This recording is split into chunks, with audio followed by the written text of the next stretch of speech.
تو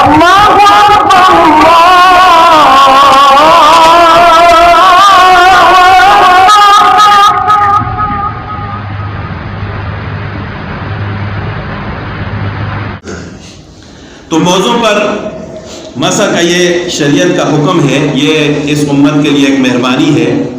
تقریباً 80 صحابہ کرام ایسے ہیں جن سے موضوع پر مسح کرنے کی روایات ہیں۔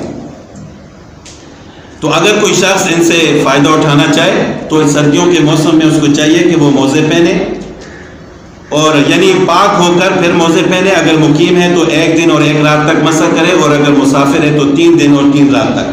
لیکن یہ مسح صرف موزوں پر ہے، جرابوں پر نہیں ہے۔ یعنی آج کل جس طرح یہ داغے کی یا کپڑے کی جرابیں جس طرح ہم پہنتے ہیں عام طور پر، ان جرابوں پر مسح کرنا جائز نہیں ہے۔ آج کل یہ بھی ایک رواج چل چکا ہے، کیونکہ ایک حدیث میں آتا ہے جوربین کا لفظ، اب ہم ان کو جرابیں کہتے ہیں، تو لوگ یہ سمجھتے ہیں کہ جوربین کا لفظ ہے تو اس کا مطلب یہ ہے کہ بس جرابوں پر مسح کرو۔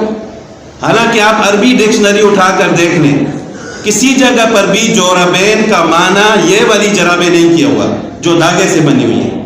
جوربین کا مطلب ہے جو چیز پاؤں پر پہنی جائے اس کو جورب کہتے ہیں، چاہے وہ چمڑے کے موزے ہیں یا ریگزین کے موزے ہیں، کوئی بھی چیز ہے۔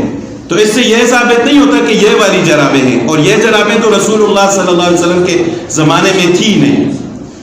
اور 3 احادیث میں جوربین کا لفظ آتا ہے، محدثین نے تینوں کو ضعیف قرار دیا ہے۔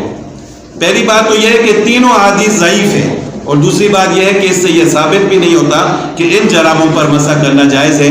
جو خیر القرون کے لوگ تھے، صحابہ کرام کے شاگرد تھے، جو 4 امام عام طور پر مشہور ہیں، لوگ کہتے ہیں کہ ہم ان کی پیروی نہیں کرتے، تو بے شک آپ نہ کریں، لیکن اتنی بات تو ظاہر ہوتی ہے کہ وہ رسول اللہ صلی اللہ علیہ وسلم کے زمانے کے قریب کے لوگ تھے، وہ صحابہ کرام کے شاگرد تھے، وہ ہم سے زیادہ عربی زبان جاننے والے تھے، ہم سے زیادہ قرآن و حدیث کو سمجھنے والے تھے۔ کسی ایک امام کے نزدیک بھی ان جرابوں پر مسح کرنا جائز نہیں ہے۔ تو لہٰذا اگر مسح کرنا ہے تو پھر موزوں پر کریں، ان جرابوں پر مسح کرنا جائز نہیں ہے۔ خام خواہ اپنا وضو خراب نہ کریں۔ اللہ تعالیٰ عمل کرنے کی توفیق عطا فرمائے۔